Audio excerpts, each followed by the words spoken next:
অন্তপৰিল ভক্তি আধ্যাত্মিকতাৰ অনন্য পৰ্ব অম্বুবাচীৰ। দেওবাৰে সূৰ্যোদয়ৰ পাছতে খোল খালে কামাখ্যাৰ মূলদুৱাৰ।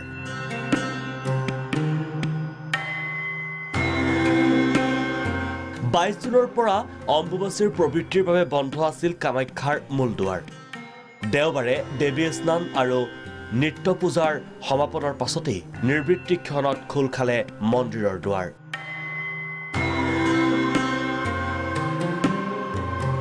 পুৱাই নীলাচলত সপত্নীক ৰাজ্যপাল জগদীশ মুখী।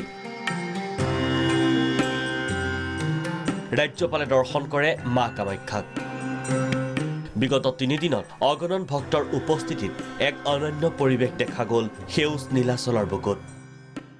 আজি ৰাতিপুৱাই আমাৰ সূৰ্য উদয় হোৱাৰ লগে লগে দেৱীৰ স্নান আৰু নিত্য পূজা সমাপনৰ পাছত আমি দেৱীৰ দুৱাৰ মুকলি কৰি দিছোঁ। ইতিমধ্যে সুন্দৰভাৱে যাত্ৰীসকলে যিসকলে মা কামাখ্যাৰ আশীষ বিচাৰি দৰ্শনৰ বাবে আহিছে তেওঁলোকে শাৰী পাতি দৰ্শনৰ ব্যৱস্থা লৈছে। মুখ্যমন্ত্ৰীয়ে এইবাৰ অম্বুবাচীলৈ নাহিবলৈ আহ্বান জনোৱাৰ পাছতো অগণন ভক্তৰ সোঁত বয় নীলাচল পাহাৰলৈ। 4 দিনত প্ৰায় 10 লাখ ভক্তৰ সমাগম। এইবাৰ অম্বুবাচী মেলাত দেখা গ'ল প্ৰশাসনৰ অসহায় ৰূপ। শনিবাৰে নিশা অনিয়ন্ত্ৰিত পৰিৱেশৰ সৃষ্টি হয় কামাখ্যাত। অগণন ভক্তৰ উপস্থিতিত কথমপি পদপৃষ্ঠৰ পৰা ৰক্ষা পৰে বহু ভক্ত। সমন্বয়হীন নীতিৰ বাবেই এনে পৰিৱেশৰ অভিযোগ।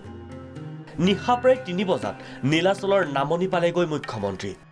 পৰিস্থিতিৰ পৰ্যবেক্ষণ কৰি উভতি আহিল মুখ্যমন্ত্ৰী। ইয়াৰ মাজতে এগৰাকী মহিলা আৰক্ষীৰ মহানুভৱতা অম্বুবাচী মেলাত। এগৰাকী ভক্তৰ কণমানিক এনেদৰে উমলাই মহানুভৱতাৰ পৰিচয় দিয়ে আৰক্ষীগৰাকীয়ে। ইফালে নিবৃত্তিৰ দিনাই কামাখ্যা ধামত চুৰিকাণ্ডৰ ঘটনা। কামাখ্যা চৌহদৰ দেৱীৰ ডিঙিৰ মণিমুকুতা চুৰি কৰে সন্যাসীৰ বেশধাৰী এগৰাকী বৃদ্ধাই। হাজেলোতে ধৰা পৰা বৃদ্ধাগৰাকী হিমাচলৰ পৰা আহিছিল কামাখ্যা ধামলৈ। ৰাতিপুৱা গোসানীক পিন্ধোৱা গলৰ চেন মণি এনেকৈ চিঙিছে, পইচা গোটেইখিনি চুৰ কৰিছে। হিমাচলৰ পৰা অহা বুলি কৈছে। এনেদৰেই বহু ঘটনা পৰিঘটনাৰ মাজেৰেই নিজম পৰিল 2022 বৰ্ষৰ অম্বুবাচী মেলাৰ।